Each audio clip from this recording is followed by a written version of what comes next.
Yep. We back on here, making it happen live. Welcome to the first inaugural episode, is what you can go ahead and call it, to the flying take. It's my boy, with my boy Bird Gang 31. What's up, man? I'm excited. Let's get it. Them birds about to win the championship. We back at it, man. I'm very happy to be back out here. You know who it is: Darius, Dalton, whoever you want to go ahead and call me. I hate Darius, whoever it is, Fly Eagles, or what was one of my? I've had many type of names in regards to my channels, but bottom line is this: y'all know me as Darius, and we back on here talking birds. Very excited for this upcoming season. Very excited to go ahead and collab with my boy Bird Gang 31, and we really gonna be talking on birds all throughout the season, and really trying to go ahead and truly see, will the birds go ahead and get back to that big stage, the granddaddy of them all, the Super Bowl. What we saw last year, was that just a snippet on what we're going to be dealing with in this Jalen Hurts era, this Jalen Hurts, Nick Sirianni era, this new regime that Howie Roseman and Jeffrey Lurie done built together? You know what? We're all excited. We're all going to be eager to go ahead and tune in to see, was that just the start of many Super Bowls we're going to be seeing with this upcoming regime? We'll see it right now. BIRDGANG 31, I know you just elaborated right now how you feeling, but at the end of the day, how you really feeling? You know how I feel. I'm lit right now. And I told everybody it's going to definitely be. He got a 5-year contract. I see at least 2 Super Bowls in 5 years. 2 at least. I'm not going to be all super fan and go with 5 straight championships because I feel that way. But I'm not going that way. I'm going to say at least 2 out of the next 5 years, we're going to win that Super Bowl, baby. We're going to get there. Absolutely. You know what? Honestly, at the end of the day, I think that this regime, if Jalen Hurts can go ahead and give us at least 2, you know what I mean, he's going to be solidifying himself as an all-time great, not only in Philadelphia, he's already going to be legendary. Hey, you bring Philadelphia championship, you're already a legend. No doubt about it. You bring us multiple championships now. Not only you're a legend in Philadelphia, but you're a legend along the sports spectrum. At the end of the day, we love Nick Foles. We admire what Nick Foles was able to go ahead and do with us. But we know amongst the whole entire NFL spectrum that Nick Foles will still tend to go ahead and get lost in that mix. At the end of the day, the 2017 Philadelphia Eagles will go ahead and be rather lost in the mix of the many championships that has been won throughout NFL history. And the only championships you still hear that has been validated throughout history and time, you'll hear about the Steel Curtain, the Steelers back in the 70s, or the Niners, the Joe Montana, the 90s Cowboys, the Patriots dynasty with Tom Brady and Bill Belichick. You could go ahead and even mention some of the John Elway Denver Broncos. There's been many teams you can go ahead and recognize. And at this moment in time, not only now that we have now acknowledged the Birds finally being a championship organization, but now it's like the Birds, can they establish themselves as a prestige franchise, a top tier franchise where you're going to go ahead and acknowledge, where you step on to the grace of Philadelphia and see this is a city of greatness when it comes to Philadelphia football. I feel like I don't know if I'm correct with this, but I feel like we've been that team already, for one. But okay. I also feel like, you remember back in the day when you were growing up, the Niners, when they won, they were in a Super Bowl every 3 years, when they had Dion and all them guys. And then the Cowboys, when they went on their little Emmitt Smith, Irvin thing, where they were the best team in football for a while. I feel like that's the team we got right now. We're right. That era now. It's our time to shine, and it's our time to be dominant. It's our time for people to fear us. Everybody talks about the Chiefs, and even now we still don't get our respect because the Chiefs did beat us in the Super Bowl. Shout out to them. Kudos to you. But I still feel like we're a better team. Off clap. Yeah, I still feel like we're a better team. We should have won that Super Bowl, and I think you're going to see the difference is that we are going to do this year in, year out, and dominate the NFL, man. The way we dominated last year was just a snippet of what's going to happen. It was the first time Jalen was in the same system for 2 years in a row, and we're definitely going to see a big jump 3 years in a row. You know what I'm saying? It's going to be crazy, and I'm just so excited to see it happen, man. I'm just super pumped about this season. I think that we're all excited for this upcoming season. I know that we had a rather lackluster, bland preseason, 0-2-1. Nothing really exciting in what we saw in any of these games. I mean, yeah, you can go ahead and pick out like Rick's six back in the first game, or Devin Allen's big kick return to start off this last preseason game, But at the end of the day, we know preseason is just preseason, and all of us Eagle fans in particular, we actually can call out what preseason means to us because we saw that famous 2015 Chip Kelly preseason where we just looked like the most unstoppable team ever, only to go ahead and result into a losing season that resulted just no playoff appearance whatsoever. And I think that gave us all the reality check on what preseason actually is nothing but meaningless football. So that being said, you see the Eagles and they look like they just kind of had a rather vanilla, safe preseason. You see that, they didn't really give us anything much, no starters whatsoever, no starter action at all, as a matter of fact. That being said, what is your take on that? Do you applaud the organization for kind of giving us little to no kind of action during this duration of time? What do you feel during this preseason? What did you personally wanted to go ahead and see? And that being said, if you're not able to go ahead and see that and the little action that the Eagles gave you, is that something that you actually applaud, you admire, or do you wish they gave you some more? To be honest, as a fan, I want to see at least one drive. One drive. One. Okay. But I am very confident what Nick's done. He's done this every year he's been here. So it's nothing new. I understand that they take these joint practices really seriously. That's when the ones are going with the ones. And as long as I continue to hear that we are dominating in these joint practices, I don't really care to see them in the preseason games, to be honest with you.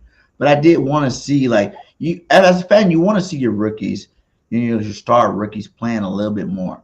The Nolan Smiths, Jalen Carters. You want to see those guys that are making the roster, like your freaking Marlon Tuilopos, Milton Williams. Those guys are going to be on the roster for sure. Go in there and ball out.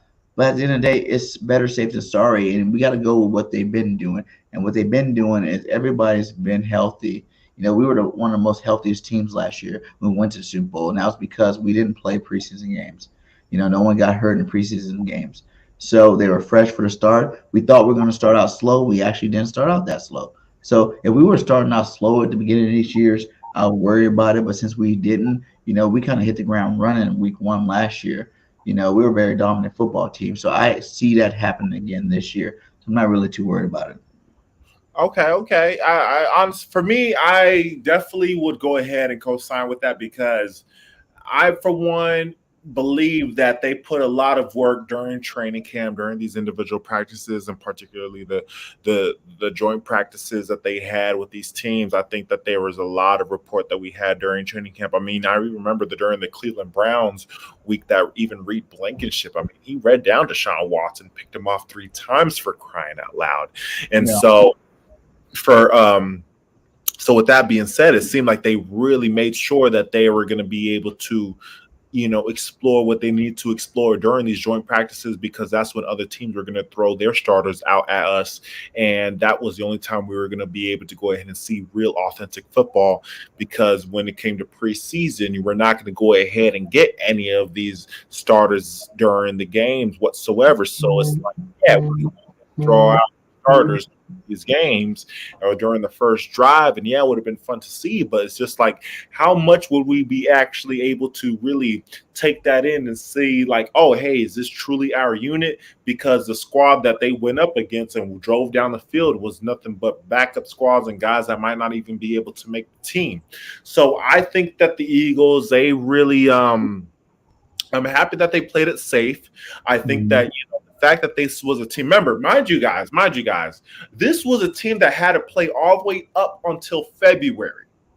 Okay, they started from August, late July, all the way to February, because obviously they made the Super Bowl. They were one of the last remaining teams, so they had to play an extended period amount of football. And so that being said, they're not going to get the amount of rest that most of these teams, they were done with football by the first week of January. The Eagles played another month of football. So if it was up to me, knowing that my team is starting the offseason 1 month later compared to more than half these teams in the league, then I'm not going to be too eager to go ahead and push them out there during preseason. And that's just my preference because we just saw them in the Super Bowl, so we know what they're capable of doing. We know what they're capable of doing. They just went toe-to-toe against the best quarterback in the league, best head coach in the league, probably a current dynasty regime that we're seeing with the Chiefs. They won the Super Bowl in 2019, 2022. They were just in the Super Bowl in 2020. So we're probably in the Chiefs dynasty at this moment in time, and they went toe-to-toe with that team. That being said, we already know what they're capable of doing. So at that point in time, if you're asking me, I want to see this team preserve themselves, get themselves ready, healthy enough for that Chiefs rematch this upcoming February. That is where I am at. I don't need to see this team during preseason because I already know what they're capable of doing. I want to go ahead and see what they're going to be doing come February against the Chiefs again because I want that rematch. Okay, my flying take for today is, for one, Jalen Hurts is the best quarterback in the league. I don't give it to Patty Mahomes. I know we talked about this last show, but it is Jalen Hurts' team. It's Jalen Hurts' league. It is Jalen Hurts' time right now. He is the star of the league. He is the number one cat out there right now, and no one's going to stop him. He's the first triple threat quarterback there is in the league, and I think that he's definitely going to dominate this year. Like, if he takes a jump, like we talked about this last time, if he takes a jump, man, like, forget Patty Mahomes, forget Burrows, forget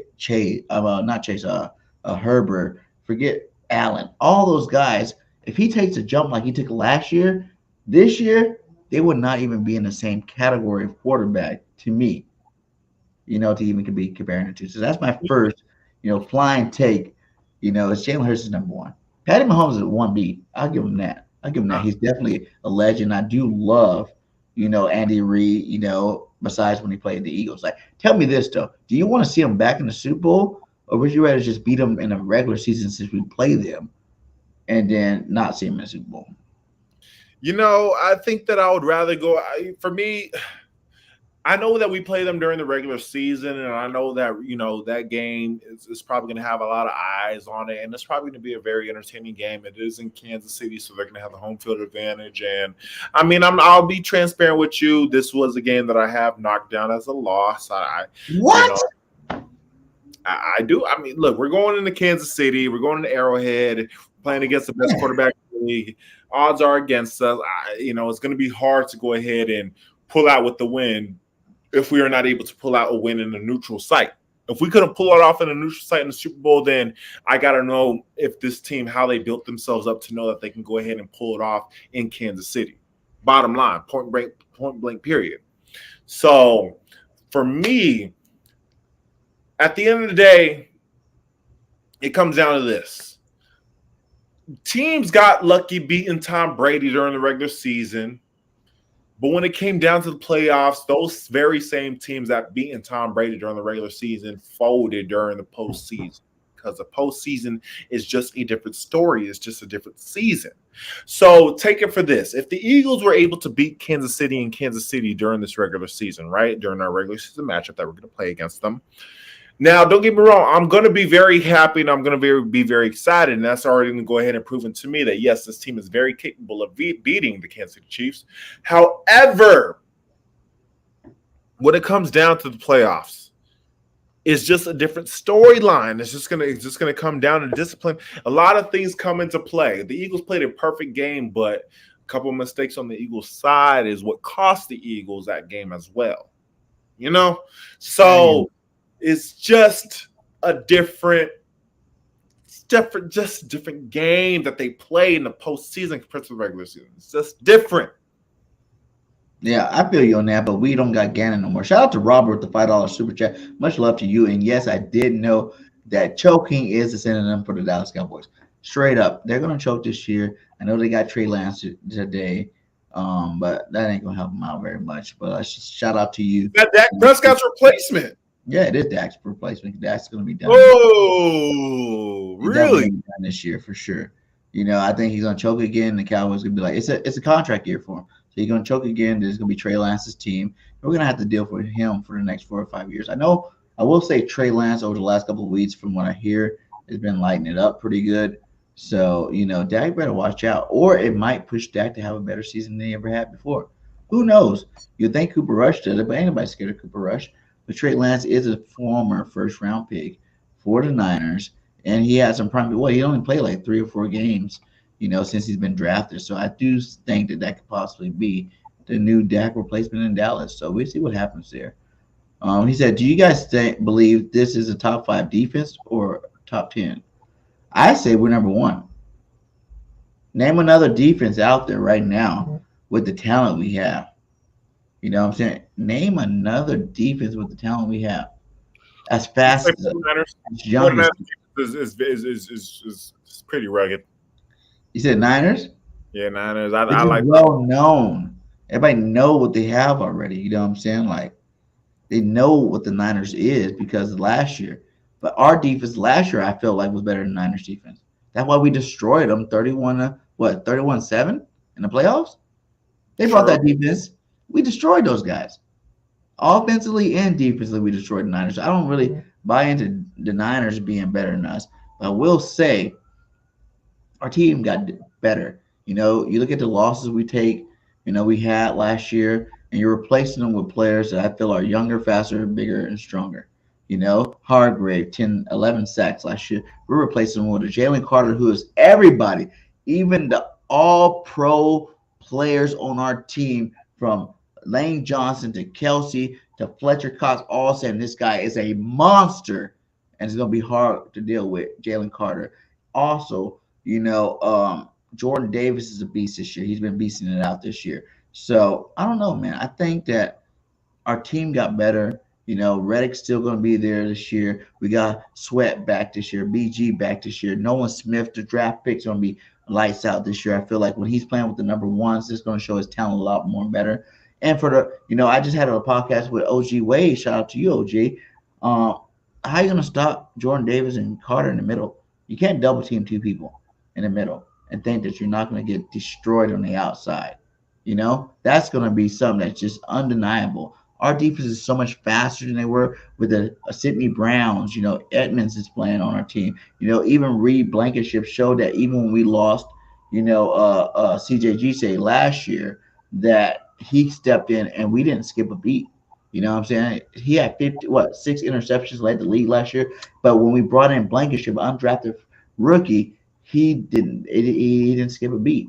It's because the talent on this defense is so tremendous. Nobody else is 3 deep. We can go 3 lines deep, full of good quality star players before we hit players that aren't any good. And I don't think there's any, team in the league that's that deep. You can say the Niners, they're 1 deep. You can't say that their second line of defense is going to be just as good as the Eagles. It depends how you put the starters, but you can't say it.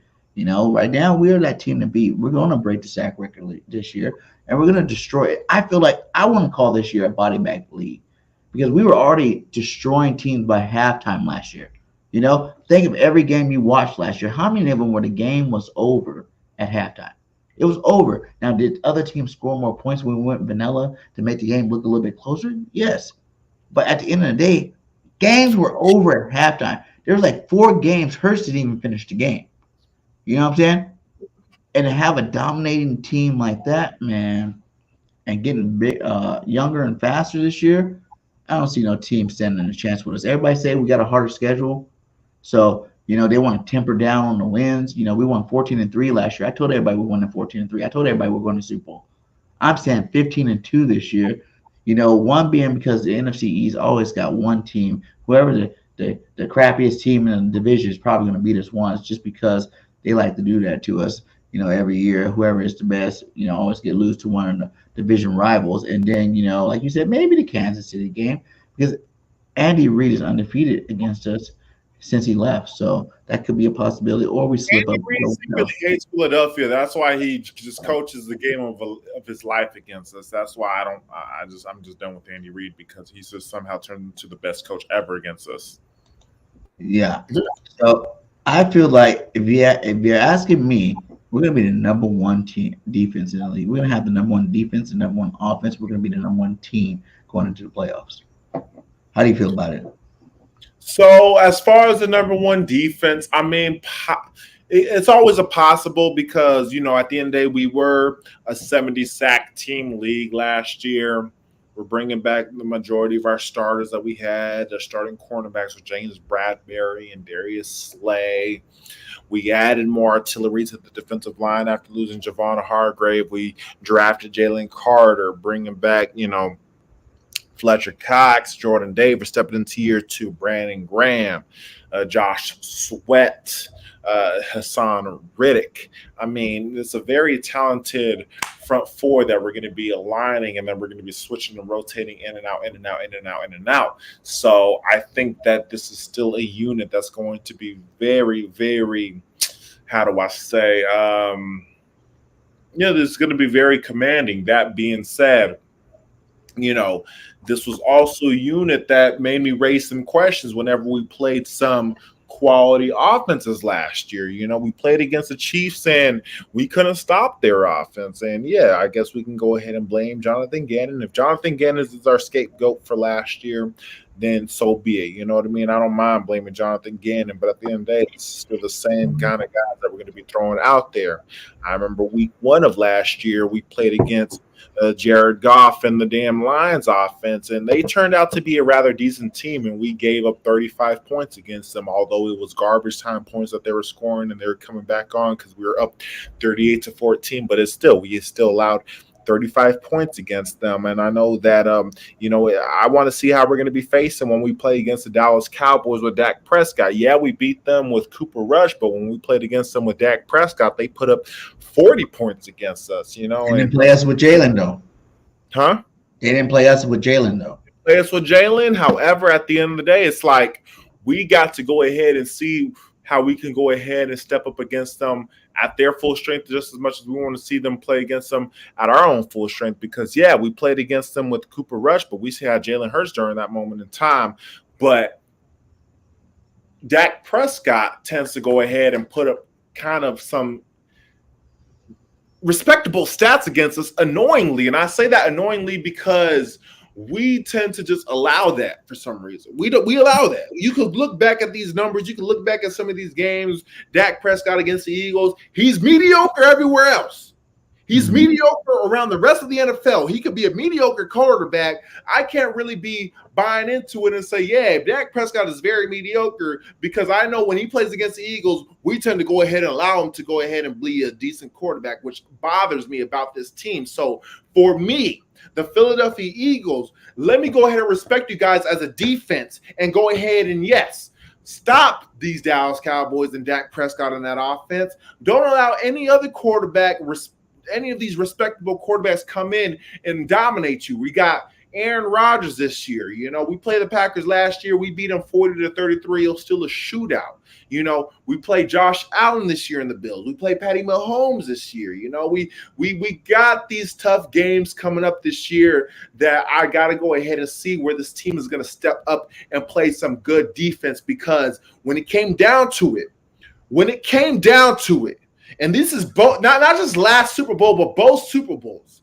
And yes, I know that we won the last Super Bowl, but annoyingly, we still had to go ahead and play our ass off on offense in order to win, because our defense couldn't stop nothing.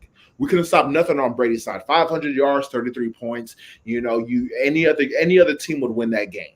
Any other team, you say, hey, my quarterback is going to throw for over 500 yards. Our team is going to score 33 points. You're going to think that, oh, yeah, well, we should pretty much win that game. We had to see godlike performance from the offense of Nick Foles, just like how we had to see godlike performance from Jalen Hurts and the Eagles offense. But that time it wasn't enough. Yes, it wasn't enough last year. So for me, at the end of the day, what's going to respect me, what's going to go ahead and give my tip of the hat, I'll give the defense the tip of the hat when I see them step up in the grandest stage of them all.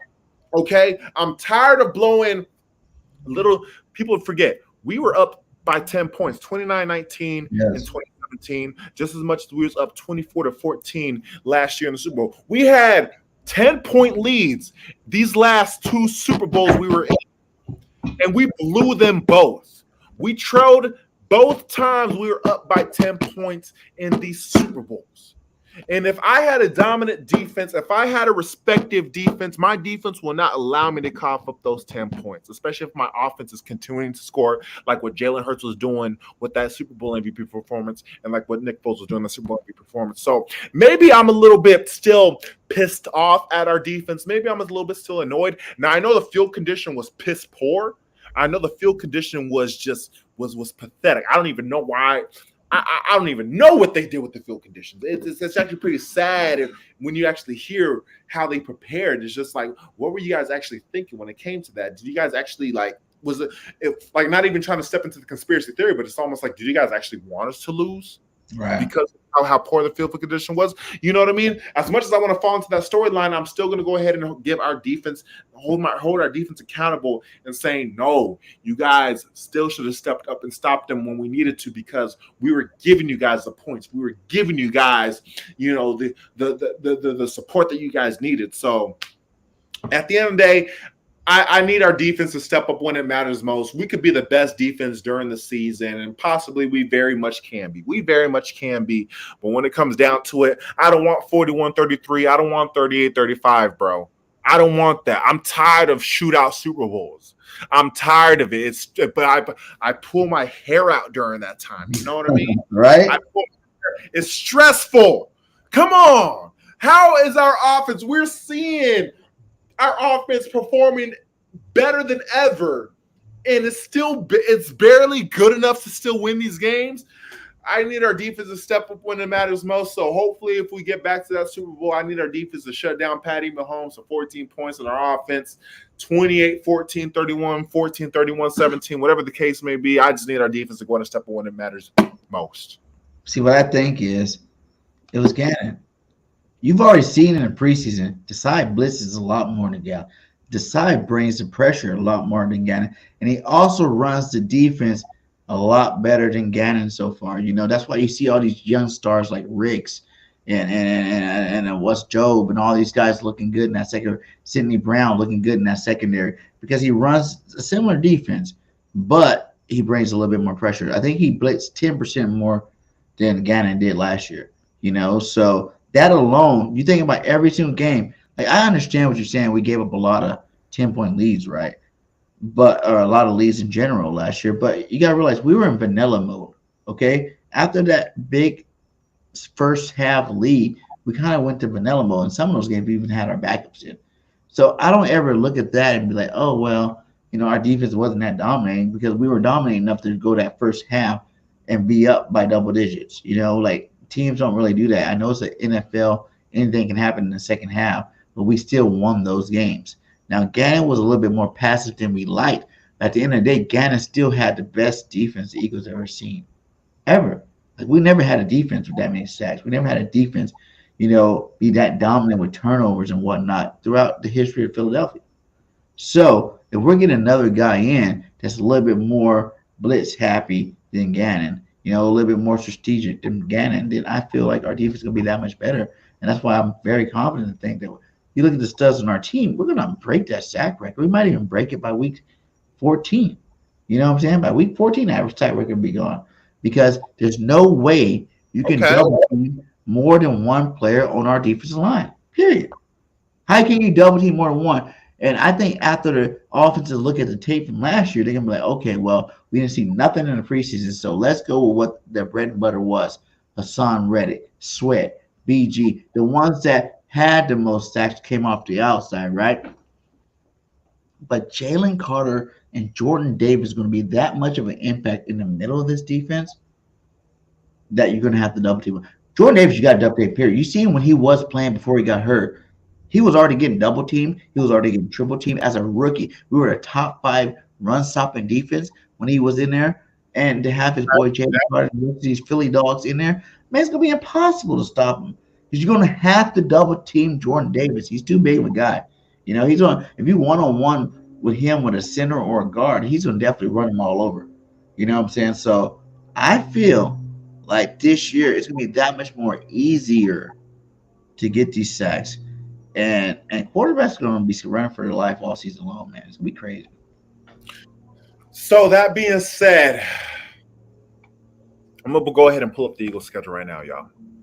Let me go ahead and pull up the Philadelphia Eagles schedule right now, and I'm going to go ahead and give you a quick rundown in regards to where you think that our defense could go ahead and potentially struggle, because I know that we have some good top quarterbacks in this league that we're going to be facing this season. So, BG, give me go ahead and straight up, will our defense prevail against these offenses? Let me know. I'm going to start off. I'm going to give you go ahead and week 1 to week 18.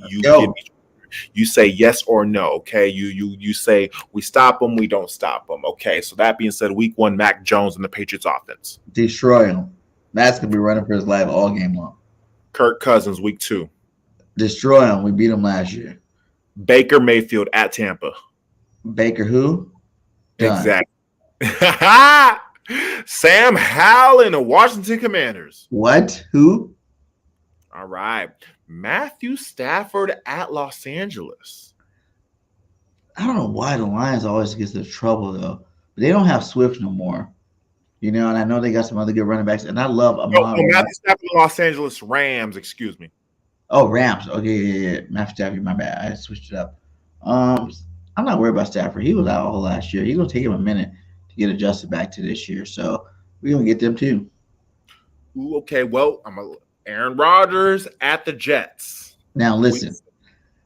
When I said 15-2 for real, this was the loss. I'm not going to lie to you. This was the loss. Aaron Rodgers kind of still spooks me just because it's fucking Aaron Rodgers and he's just, excuse my language, everybody. Sorry, it's all good, man. We cutting it raw. Okay, yeah. So, hey, they were a good football team the last 3 years. The only thing that every fan in football knew is they didn't have a quarterback. They didn't have a quarterback. Their defense was legit. Their offensive line was legit. The receivers were legit. The running backs are legit. They got like 3 running backs over there. They're all been legit, right? They just didn't have a quarterback. Aaron Rodgers to go. I don't care what anybody says. Like, he's still to go. Like, until he retire, he to go. You know what I'm saying? Like, he's back-to-back MVP. You can't just do that out of nowhere. You know what I'm saying? Like, he's one of the best quarterbacks ever to sling that rock. And I think adding him to this Jets team is going to make them very, very dangerous. And they're going to be an underrated team that everybody's going to be like, oh, wow, I didn't know they made the playoffs. That's why I even say for Patty Mahomes, his road to get back to the Super Bowl is a lot harder than the Eagles and Jalen Hurts' road to get back to the Super Bowl. He got a lot of great quarterbacks in there on the AFC side of the football. Adding Aaron Rodgers to that mix with the Burrows, with the Allens, with the Herberts, man, I don't even know that she's going to make it back to the Super Bowl, to be honest with you. But I do believe it's very tough, man. They still got Joe Burrow, Justin Herbert, Trevor Lawrence, Aaron Rodgers, Lamar Jackson. It's a very, very tough conference. So the Chiefs may possibly have a tough time getting back there, to be honest, bro. Yeah, and I think that could be the slip-up game. I'm not saying like it's always 17-0 until proven otherwise. That's my motto going into every season. I don't think there's any team in the league better than our team, and I don't think there's any team that we should lose to. Now, it's just a matter of if we beat ourselves, because if you ask me, all 3 losses last year, hell, even all 4 losses. I'm going to go through the regular season losses first. Our first loss against the Washington Commanders, think about it. We had the Quez Watkins fumble. A.J. Brown, he got that. They had the interception when A.J. Brown bobbled the ball and it landed to the Washington Commanders' hand. That bogus late hit on Taylor Heinicke. We gave up that game to the Commanders. We had 4 turnovers. You think about the Dallas game. We had no Jalen Hurts. The New Orleans game, Gardner Minshew was really bad. So if you really think about it, all the regular season losses was really just more so of us shooting ourselves in our own foot, whether if we didn't have Jalen Hurts or if we were just coughing the ball up. And even in the Super Bowl, again, we could point out some mistakes. The big punt return towards the end with Kadarius Toney taking it down to the 5-yard line. Is that costly? The Jalen Hurts fumble, that was a scoop and score for the Chiefs. That gave them, that 14-14 game. Was that costly? So a lot of times we shot ourselves in our own foot, or we were just kind of too hurt to have the proper artillery to win these games. So, yeah, quite frankly, if you think about it, what if the Eagles played their perfect game without any turnovers and they had everybody out there playing? Would they have won every game? Possibly. And it's not crazy to think that. I don't think you're crazy to think that, because I could look back at all 4 losses last year and honestly see I could put a logical excuse behind every single loss. Facts. New Orleans Saints lost. Minshew, we had our backup. It was just a bad performance overall on offense. The team was in a funk. Cowboys, again, our offense could only do so much, and they did the best they possibly can with their backup with Minshew. And again, they almost won that game too. They almost won that game. Like, Jalen Hurts only lost one game, and that was the Washington game. I was there, and we almost won that game. You know what I'm saying? Like, game, despite 4 turnovers. Yeah. We had 4 turnovers, and we still almost won that game. The worst thing possibly happened. We still almost won this game. And that's what I'm saying. That's how much of a dominant football team we had last year. You know what I'm saying? That's how dominant we was last year. I know every year brings its own set of challenges. I know every year is its own season. But we got all our main guys back. You know what I'm saying? He made sure he re-signed Brandon Graham. He made sure he re-signed Fletch. He made sure he went out and drafted some more Georgia Bulldogs, championship quality players to add to the rosters to fill in the blanks. I feel like, man, the sky's the limit for the Eagles. We could go 17-0 this year. We almost did it last year. Like you said, we shot ourselves in the foot every single game. Every game, 4 turnovers, things that just doesn't happen. 4 turnovers in the Washington game. Come on, that didn't happen all season long. The Super Bowl thing. The field was trash. Patty Mahomes got I don't know what, an injection in his foot, and all of a sudden can run in the second half when he was like at halftime crying, "Dear Lord." You know what I'm saying? Like, it was giving Michael Jordan illness game, where we like to go to emphasize how sick Michael Jordan was. But let's be honest, the dude just had a cold that game. He was still able to play at least at 85%, just like Patty Mahomes. He probably, stubbed his toe, got a little cramp, and was limping a little bit, and had to play at 85%. Bottom line, 85% for those kind of guys is still much more better than playing at the percentage they thought that everybody else was playing at, and who knows, maybe Patty Mahomes got an adrenaline shot, maybe he got a cortisone shot, who knows? We don't know what happened in the locker room. And think about it though, the 2 biggest plays that game was Gannon's shitty coaching. They ran the same play on us 2 times for touchdowns. 2 times. Wide open zig out routes. You know what I'm saying? Like, really? How you gonna do it twice? I understand you did it the first time. That's cool. You caught us off guard. But everybody should have been prepared for it to happen again. And they were not happening. They were not prepared, and it happened again. So, Jalen takes it as it was his fault for the end of the season. You know what I'm saying? It was Jalen's fault. He takes that's what kind of leader is. He takes all the responsibility. But in reality, it was Gannon's fault. We lost that Super Bowl. Straight up. Like, our offense played lights out. He had the best Super Bowl by any quarterback ever to play the game. Jalen Hurts last year. So, I don't know, man. Like, it's going to be nice to see the evolution of Jalen Hurts. He's a new breed of quarterback that we have never seen before. And I think all the respect will come down this year to him that he deserves after they see what kind of show he puts on this season. Like I said, that jump from year 2 to year 3 in the same system that no one ever seen year 1 to year 2, but year 2 to year 3, you never seen 2 with your best friend, A.J. Brown, Devontae Smith. Like, having those receivers, Dallas Goedert, Swift coming back home to Philly. Like, those are some things that you're not going to be able to stop this year. And it's all because we have the best offensive line in football. When you win in the trenches, and we're the best on both sides of the ball, it's going to be very easy. I hate being cocky, but I'm not going to feel sorry. I'm not going to regret things I say about our football team. We are the best. We got the best everything. Name one position that we're not the best at. Offensive line, the best. Running backs, we arguably are the best with Penny. Linebacker. But hey, linebacker, we're only not the best because these guys are not proven. I think Nakobe Dean's the next star linebacker for the Philadelphia Eagles. I said it last year. I think the best thing that ever happened to him last year was he got the red shirt. Think about this.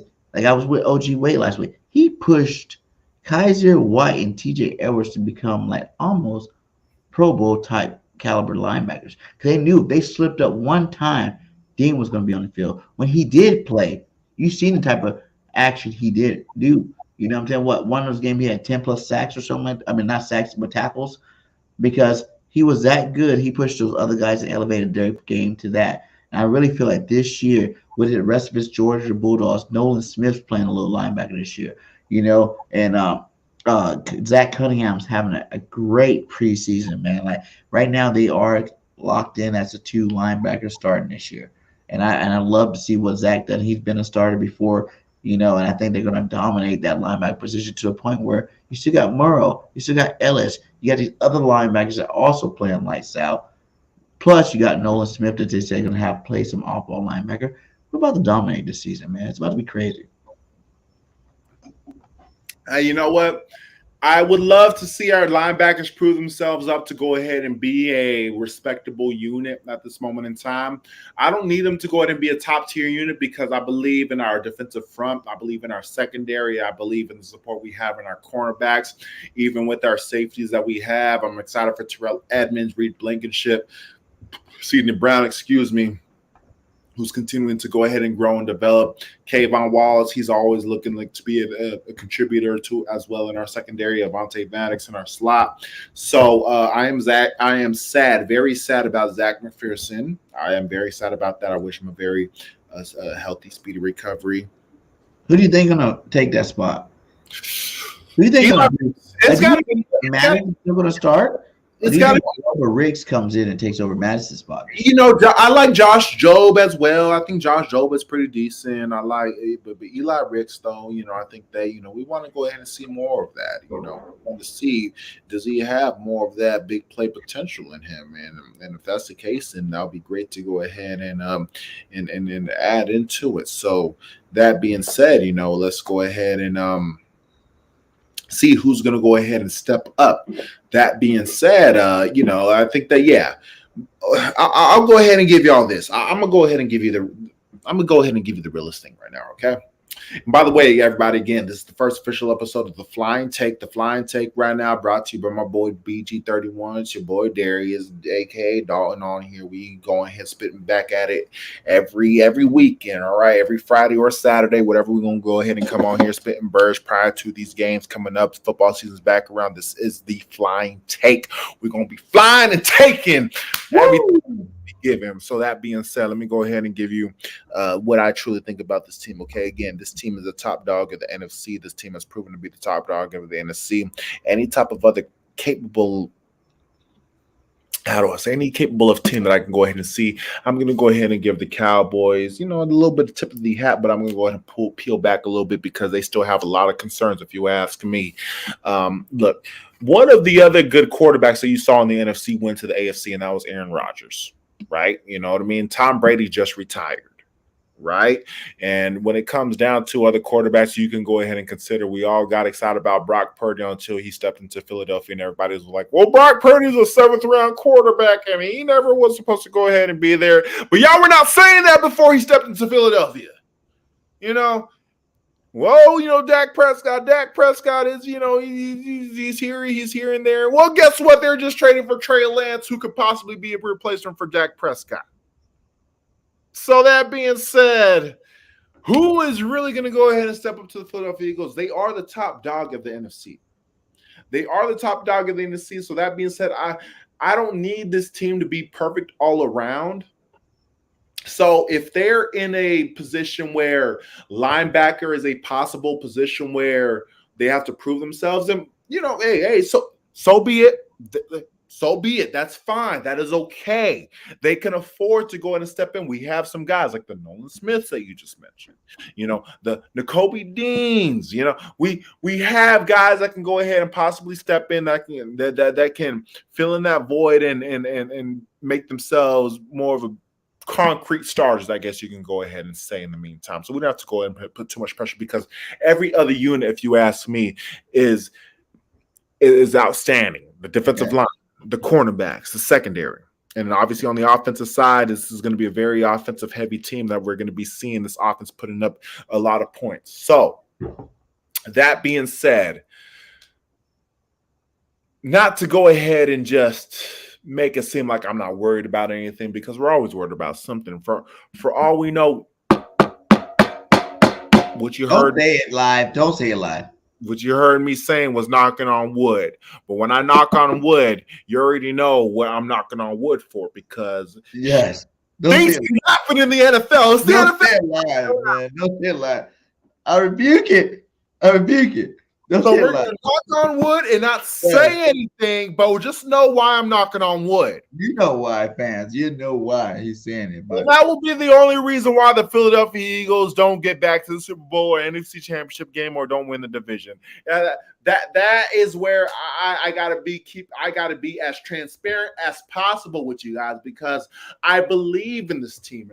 And look, I've been a fan since 2001, 2002. I've been a fan since the glory days. Okay, I've been spoiled as a fan, and I know that people are saying, what do you mean by being spoiled as a fan? We've only won one Super Bowl. This has been an organization that hasn't really gotten the relevancy it has gotten ever since Jeffrey Lurie stepped into that offense, ever since Jeffrey Lurie took ownership and we drafted Donovan McNabb, hired Andy Reid as a head coach, and we saw ourselves in the NFC Championship game, making a Super Bowl.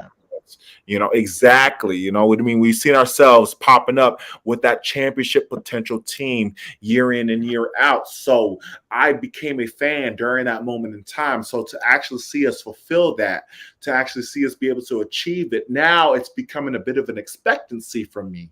I've been a fan for over 20 years now. It's been about 20 plus years now, 21 years since I've been a fan of this team. I've seen this team in 3 Super Bowls, winning one, coming close to winning all 3, for crying out loud. NFC Championship games, divisional titles. So when it comes to this team in particular, am I expecting the sky the limit? Of course I am. Of course I am. And I just want this team to, again, get through the season healthy as possible. I think that everybody has their mindset where it needs to be. I don't think that anybody's ahead of themselves. I don't think that anybody's too caught up with, or feeling themselves too much. I think everybody is as humble as possible and know what it takes to go ahead and win that championship. I think that everybody is feeling that Chiefs loss, is feeling this last Super Bowl loss, and feeling that they just came up so short in a game that they should have won. I feel that from them, and that's why I believe that this team will go ahead and do it. They'll do it. But be honest with yourself. Like I said, I've been a fan since Randall Cunningham days. He's the one that made me an Eagles fan in the first place. I didn't even like pro football until I watched Randall Cunningham play with the Eagles. That defense. You know what I'm saying? This is the best team I've ever seen put together. My whole time watching, I thought last year was. But this year, I think it's even better than last year. So this is the best team. And, I'm saying 30 years. 35 years, to be honest, like the best Eagles team I've ever seen on paper. You got to play the games. The stars have to shine like they normally do. It is very hard to repeat what you did the previous season. I understand that. But these guys did it, like you think about Nick Sirianni. It was in his second year, going to Super Bowl. He's still learning. He's still learning as a coach. Jalen Hurts, second year starting in the same system. He's still learning. You know what I'm saying? Like, there's no cap on either one of these guys. A.J. Brown, best season he's ever played football was with the Eagles. Devontae Smith broke the receiving records 2 years in a row. Miles Sanders, bless your soul, booby, over in Carolina. Best season you ever had as an Eagle was last year. Everybody have their career best on this football team. Last year. This year, it's going to be special, guys. It's going to be very special, man. Man. Who do you think, was the biggest? I know we made some cuts today. Who's the biggest shocker cut for you today? I am disappointed in Dan Arnold.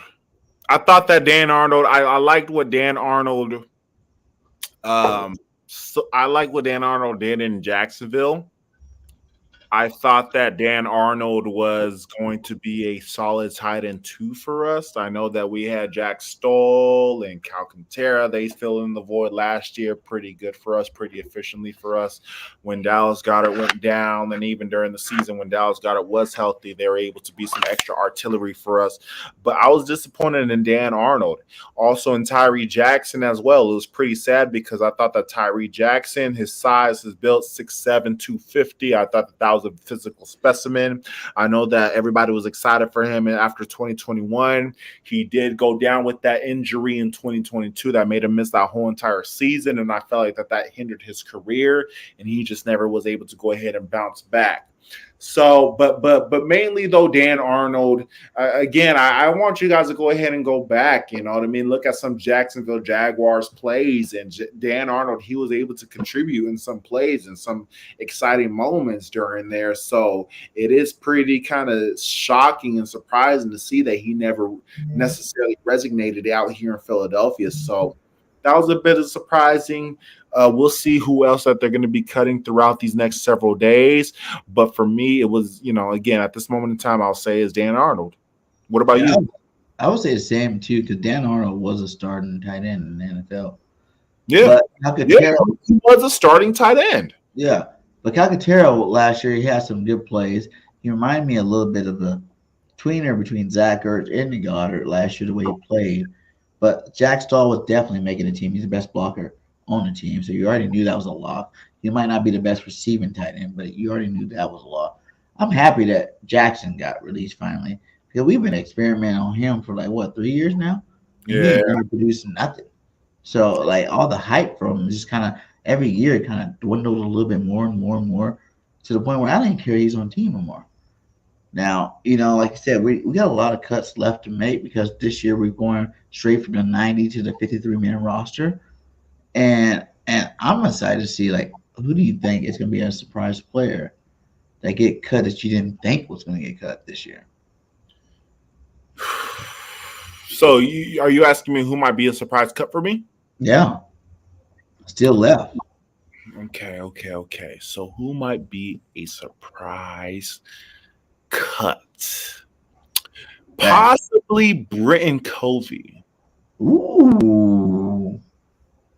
I might say Britton Covey because of Devin Allen's return against the Colts that we saw, the lack of excitement that we got in our return game last year. I know he had several decent returns towards the end of the season, but for the most part, we had little to no excitement in our return game. Our return game was very bland. It was very boring. There was nothing exciting. And if we have Devin Allen out there, if he can go ahead and just practice on that craft and his track star that could work on that speed, imagine if he's able to go ahead and break the seam and break into some daylight that's able to allow him to create some explosive plays like what we saw against the Colts this last preseason game. That could create some excitement. But Britton Covey, if he's a cut for us, I will not be surprised. How about you?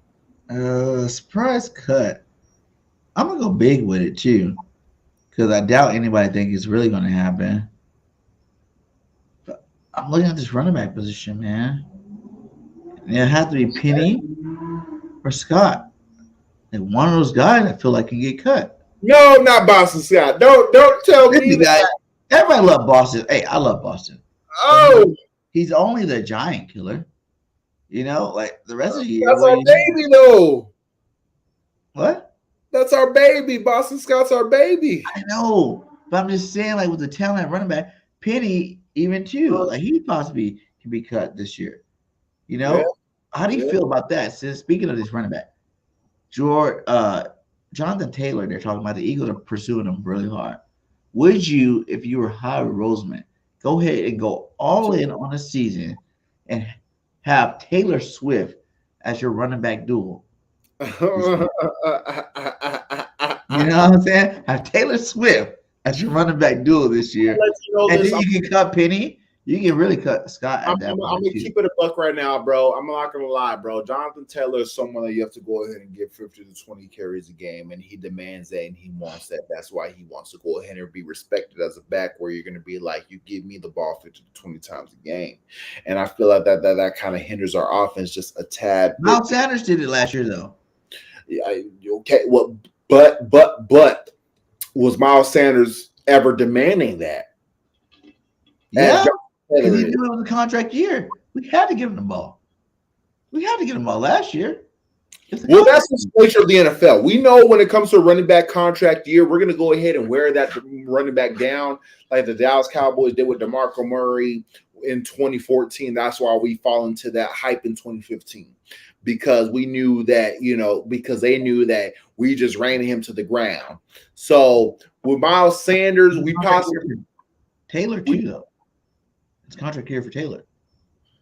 But that being said, will Taylor ever reach the same hype he ever did in 2021? Yes, behind our offensive line, he would be. He would have a career year behind our offensive line. And Jalen Hurts, that's the main thing. What did you say? I said running back's lifetime is very fragile up to this point. Hey, it's Howie. He's going to sign him for this year, give him a little extra cash so he can be happy for this year. This is an all-in season. You think about it. Swift, I love him. But is he a top 5 running back in the league? No. Is Taylor? Yes. Okay, I like how you said it's an all-in season. Sorry to interrupt you, bro. Go ahead. I'm going to go ahead and let you know that it's an all-in season. We got DeAndre Swift, and we know how DeAndre Swift could go ahead and move efficiently as a runner. That being said, what did Kenneth Gainwell do during the playoffs? Didn't he have a phenomenal playoff run? I'm not the Gainwell is not a number 1 back. Let's talk about it. Everybody he's not a number 1 back. I don't care who anybody says. Oh, no, I agree. I will agree. He's not a number 1 back. He did his thing in his opportunities where he did his thing. I'm not going to hate on the guy. Is he a great serviceable at third down back, rotational back? Yes. Gainwell always came in after everybody was ran down. Gainwell would come in and bust his stuff out. Now, he is very efficient in scoring touchdowns. I do love that about him. But you got to think when he was scoring these touchdowns in the red zone, 30 yards out, 25 yards out, not very far touchdowns that he had to score these touchdowns on. I will say Swift, it brings another dynamic than Gainwell because everybody's excited about Swift because they're like, oh, he's going to open up the passing game for Jalen Hurts a little bit more because he is a receiving back that is a star receiving back, But you got to look at where did he end the season last year on the Lions? 3rd running back. He was the 3rd running back on the team last year, behind Williams and whoever the other dude was over there. He was like a 3rd running back on that team. But my thing is this, though. But here's the thing, though. It don't matter if we have Jonathan Taylor. Let's go ahead and keep it a buck. Eagles go down. They drive down the field at the 1-yard line. What are we going to do? We're going to rush Jalen Hurts. Yeah. And Jonathan Taylor's not going to like that. No, listen. If the trade goes down, it's because the Eagles talked to Jonathan Taylor, and he understands that this is I'm going in for the chips. I'm going to get paid some money, but I want a championship. Because you think about this. You can stay on a losing squad and make the most money you possibly can make in your career. Or you can take a little less, come to a championship team, and win a Super Bowl. What's more memorable for your career, a Super Bowl ring or money? A lot of people go through the NFL making money, right, with no rings. A lot of people. But a Super Bowl, that's forever, my guy. That's forever. You see players chase rings all the time, especially like in basketball and whatnot. I feel that if John Taylor did do it, he's going to think like this, Jalen Hurts will keep me fresh all season long. You know why? Because Jalen's the only quarterback that pauses defensive linebackers, period. Defensive linemen, he pauses these guys. They don't even have a chance because they're too scared that he's going to keep the ball. Jalen's one of the best rushers in the league by himself. One of the best passers, he's one of the best rushers. So with him keeping the ball, he's pulling linebackers. I watched a lot of film from last year. Miles Sanders had the best year he ever had. But he also had the biggest holes he ever had in his career, ever. Like these holes were old school Emmitt Smith Dallas Cowboy holes, because we got the best line in football. That's how big these holes were. Okay. That he's running through. So imagine Jonathan Taylor, who is a stud running back, for one, already knows the system because, Nick came from Indianapolis. So he knows the system. So it's not going to be that big of a transition for him. And then you pair him up with a Swift. That's better than like Garrett Blunt and who was that, Jay Ajayi that year. It's better than that combination. And that combination won us a Super Bowl. So that being said, my thing is this, though. You think that Jonathan Taylor will be okay with being not only in running back by committee backfield, because that's what the Eagles are. They're running back by committee backfield. Okay, you already know how it is because there's going to be a game where DeAndre Swift is just going to be carrying that rock and he's going to be him. There's going to be a game where Kenneth Gainwell, he's doing it both, running and catching and receiving the ball in the backfield as well. There's going to be a game where we play against the New York Giants and Boston Scott's going to go ahead and get his 15 carries for 2-3 touchdowns that he needs to go ahead and carry. You think Jonathan Taylor is really going to go ahead and accept the fact that I got to go ahead and accept that I got to be part of this committee backfield? He's already done it. The Colts had 3 running backs. You forgot about Nyheim Hines. You forget about him. You forget they had a couple other running backs over there already. He was already sharing carries. Yep.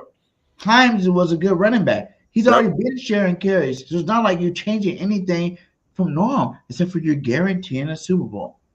Our team is Super Bowl ready right now. The Colts aren't Super Bowl ready right now, but our team is Super Bowl ready right now. You still talking about millionaire.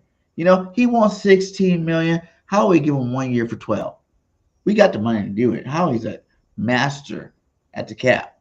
So you don't get your top running back money, but you get very good money for 1 year. If you light it up, Howie already talked about in a statement he made today, talking about, we do want a long-term running back because we do value that position. So you tear it up, we get rid of Penny, we get rid of Scott, we get rid of Gainwell, and you are featured back next year. Straight up. But for 1 year this year, you play your role. And you execute it as high as possible. Listen, you're going with the number 1 offensive line in football. You're going with the number 1 quarterback in football. You get the best receiver duel in football. Why wouldn't you want to go do that? Is the question. Business. You got to think business-minded. Why, as a businessman, if I'm sitting here like, I can go play for this team, they're going to give me my $16 million. They can even give me $18 million a year. And I can go play for this team, but we're not winning the goddamn Super Bowl this year. Or I can go to Super Bowl champions, take a little less, but I'm pretty much the key piece that will make this a Super Bowl winning squad this year. And I can still be a free agent next year if I want to. Make it make sense. Okay, I mean, look, I absolutely understand where you're coming from. At the end of the day, if you ask me, if it's just like, if we're here, if we're knocking on the door, let's go ahead and add the final pieces that we needed to go ahead and make us break through that door and become Super Bowl champs. And I don't refute that whatsoever, but I also do believe in chemistry. I also do believe in rhythm. I also do believe in system. And that being said, if Jonathan Taylor expressed enough that, you know what, I'm a little bit more of a one-man show kind of vibe. For me, that's a little bit of a risk take if you ask me. I don't know if he's going to be capable of buying into the system where you're going to go ahead and allow 1 week A.J. Brown as a guy, 1 week Devontae Smith is a guy, 1 week Jalen Hurts is going to do it all where he runs and pass. 1 week I'm going to need DeAndre Swift to go ahead and rush me 3 touchdowns inside the 5. I don't know if Jonathan Taylor is capable of subjecting himself into that kind of role. I think he has showcased himself enough to go ahead and I think I am that guy to go ahead and lead my team to the promised land, which I don't mind, because I think that, yes, you all need to have that mindset to go ahead and lead yourself into believing, hey, look, I need you to go ahead and have me on your team because I believe I can take you there. That being said, if I know that my team already has a system where my quarterback believes or he can take us there and he follows the system, as well as my running back 1, my running back 2, my wide receiver 1, my wide receiver 2, my tight end 1. I think that for me, I need to have that kind of player that's willing to go ahead and contribute along that line. For me, Jonathan Taylor doesn't go ahead and he doesn't give off. For me, he doesn't give off that he could be that running back that could go ahead and contribute. Where, you know what, in this week we need you to 24 to 20 to 25 carries for 125 to 150 yards and 2 touchdowns, and you're gonna go ahead and hold back until another 3 weeks or 4 weeks when we're gonna go ahead and need that from you. I don't know if he's capable of going and having that patience to hold himself at that moment in time. I think that he believes that he is the guy that could go ahead and help the team get you there, which is why maybe, him going to, I don't know, a team like the Rams, where they were just there a couple years ago, and he could be like, hey, I can help you, Matthew Stafford. You don't have to do too much because you can rely on me to get there. I think that's where his mindset could go ahead and possibly be at. For one, it's a team sport. Absolutely. Right? And for two, if he's any smart, he's never played with receivers and tight ends this good on his team, period. You know what that does? When you got an A.J. Brown, you got a Goddard, you got a Devontae Smith out there, it opens holes for you. You're about to have the best, and not only but your quarterback's going to open holes for you with him passing linebackers. You're about to have the best career year you ever had in your life. For two, this system is his system. What was the best year Jonathan Taylor had, and who was his offensive coordinator? Nick Sirianni. Okay? Nick was his coordinator that year. He's his head coach now. This is going to be nothing but a walk in the park for you to move over from what you're used to what you're going to go to. Like I said, I'm not sure it's going to happen or not. So I am on a board with saying if you make it happen, how we make it happen, because you are the king of the cap. But at the end of the day, we don't need him. I'm not saying we need him. I think Swift's going to have an amazing year. But if you can get him, I understand where exactly. Like that, I'll give him 2 seconds. Whatever. John Taylor's that good, and he could be you got to realize Swift, Penny, these guys, they're only on short-term deals with us anyway. Swift can be. Taylor can be our next guy that's there forever. He could be the next Miles Sanders for 5 years. He's still that young. He's still that talented. He can be that guy.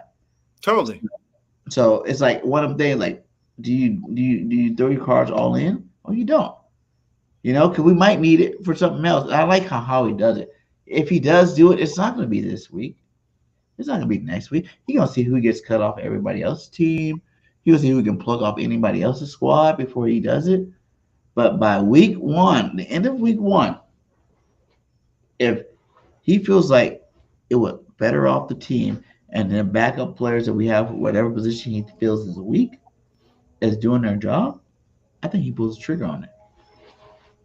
You know what? I wouldn't be surprised. I would hope that Howie Roseman makes a move on a linebacker before a running back, because I feel like our offense is already a top 3 offense in the NFL. I feel like our offense is already primed and ready to go ahead and unleash. I think that when it comes to our defense, it could be a liability at sometimes, because they're sometimes capable of, crapping the bed. And I would love for us to go ahead and patch up whatever units that we have remaining. And so I would love to go ahead and see if we can make several moves on the defensive side. I'm seeing how the Giants they moved for Isaiah Simmons. It's just, steal too. That was a steal.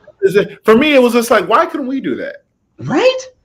For me, I was a little bit jealous. Good for the Giants. Congrats on their end. Although I don't think that they're going to really be any big of a threat. For me, though, it was just more of a reminder of on our end. Is just like, we could have done that though. You know what I mean?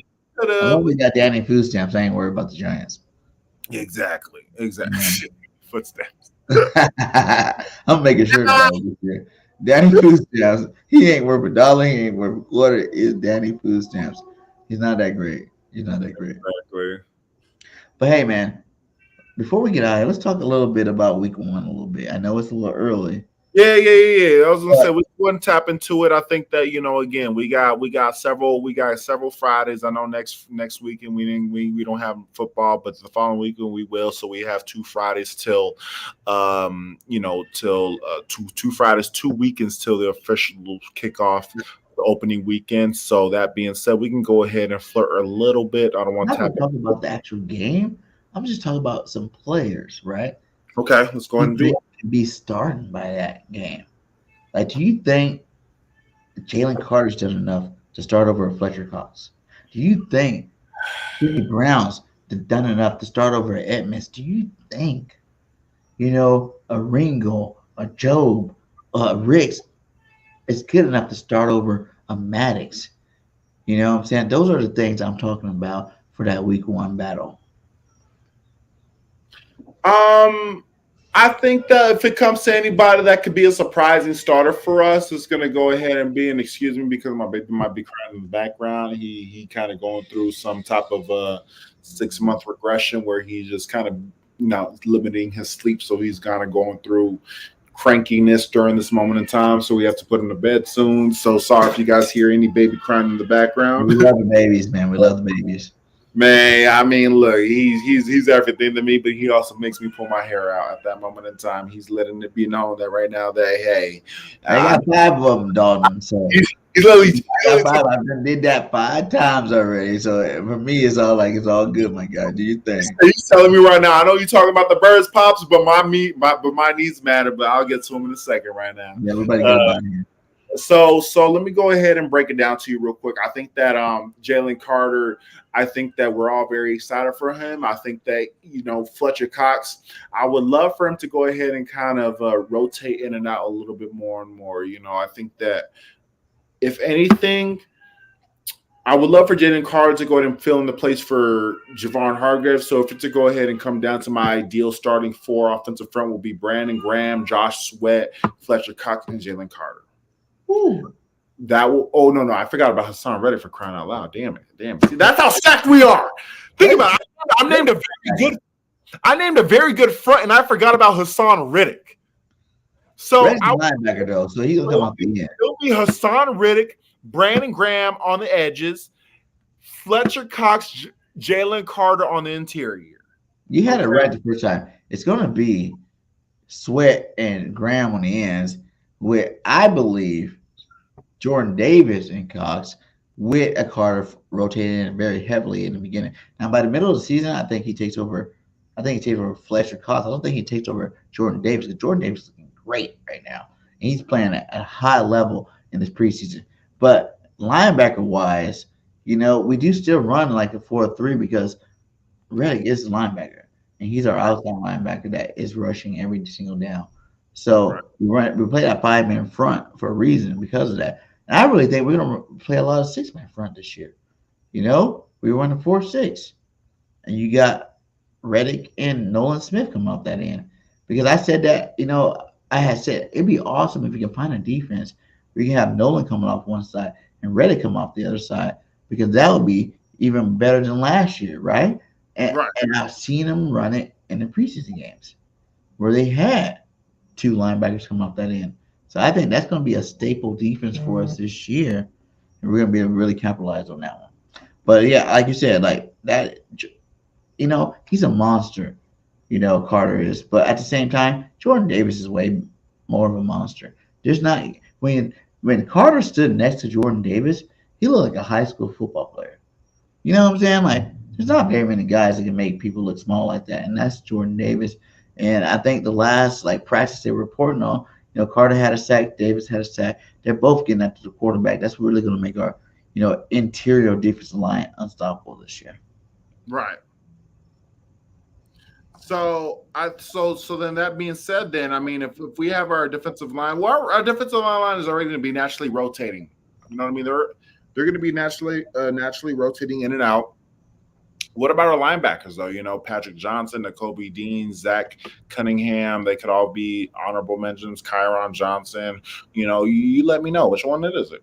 It's Nakobe Dean and Zach, and I think Nakobe Dean will be our Pro Bowler this year. Ooh! In last show I just did a couple of days ago, if you guys didn't watch, with OG Wade, we do OG call every week too. Okay. He told me that the Eagles defense is the best linebacker core in the league. I was like, whoa, buddy, slow down. But he broke it down to me. He's like the speed, the talent. And I was thinking about it. I was like, the Kobe D did force, White and TJ to play really good because whenever he got on the field, he did good. And they didn't want to lose their spot to him. And I did say that Nakobe Dean will be our next star linebacker. And if he's a star linebacker, I'm not saying he's going to be a TJ Edwards, a Singleton, where he leads the league in tackles. I'm saying he's about to be a star linebacker. The boy is so smart. Even all last year, you heard Gannon talk about he was the smartest guy in the room. He wasn't in PT, but he was still the smartest guy in the room last year. I think this year he shows why we drafted him, and he was such a steal in the third round. And he becomes one of the best linebackers in the game. You've seen that play last week, in the preseason where everybody thought, oh, he overshot, he missed a tackle. No, he went for the ball, he hit a fumble, and he got us the ball back at the goal line. That's the kind of linebacker play you need from your middle linebacker calling the shot. And I believe that he would go down in and down out and make plays like that every single week. Now, Kobe Dean was the best, pass rusher linebacker coming out of the draft. I liked it, the bull from Alabama. I liked it, the other guy from North Carolina. But Nakobe Dean we got, and we didn't have to use a first-round pick for him. And I think he's going to really show everybody this year. And the fact that we got so many Georgia Bulldogs, those guys are pushing each other. No one wants to be outshined by the other. Two of them this year, Carter and Nolan, like we got 2 back-to-back championships. Nakobe Dean and Jordan, like, hey, we won a championship before we went pro. And all these guys together, they're going to push each other to do something really special. The Eagles are so smart by bringing so much chemistry onto one football team at one time. From Georgia and Alabama, because you got to think about Landon Dickerson, Alabama, Devontae Smith, Tyler Steen, Alabama, Georgia, Nolan Smith, Georgia, Jordan Davis, Georgia, Jalen Carter, Georgia. So we're definitely going SEC. We're going to the top of the dogs when it comes to the SEC as well. So that being said, man, as we start to go ahead and wrap these things up for our first episode of Flying Tech, because I have to go ahead and head out of here at this moment in time. I just want to go ahead and say that when it comes to this team and its preparation, and like I said earlier, I know we had a lackluster preseason, but I think that we could all collectively agree that this team is just kind of focusing on something bigger, and that's why they're not showing their cards a little bit too much. So, is there any concerns from preseason that you have when it comes to this team that you saw?